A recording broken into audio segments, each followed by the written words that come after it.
Yung sa video na ito, ipakilala ko sa inyo ang mga bayani ng ating bansang sinilangan, ang bansang Pilipinas.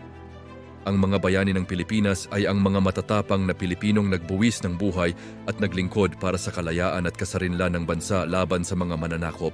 Ang mga pangunahing bayani ay kinabibilangan nina Dr. Jose Rizal, pambansang bayani, Andres Bonifacio, ama ng Katipunan, at Lapu-Lapu, unang bayani.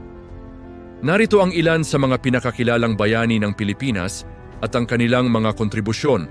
Dr. Jose Rizal, pambansang bayani na gumamit ng panulat, noli me tangere at el filibusterismo upang gisingin ang damdaming makabayan ng mga Pilipino.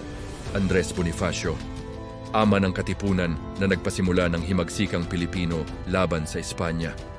Lapu-Lapu, dato ng Mactan, na unang tumutol at lumaban sa pananakop ng mga Kastila. Emilio Aguinaldo, unang Pangulo ng Pilipinas na nagdeklara ng kalayaan noong Hunyo 12, 1898. Apolinario Mabini, tinaguri ang utak ng himagsikan at nagsilbing tagapayo ni Aguinaldo. Melchora Aquino, kilala bilang Tandang Sora, ang ina ng Katipunan na nagaruga sa mga sugatang Katipunero. Emilio Jacinto, utak ng Katipunan at kanang kamay ni Bonifacio.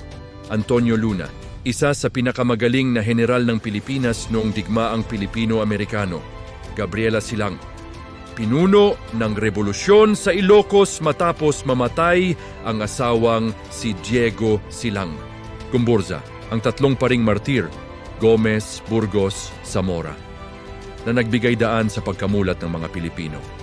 Gregorio del Pilar, pinakabatang general na kilala sa kanyang kagitingan sa pasong tirad.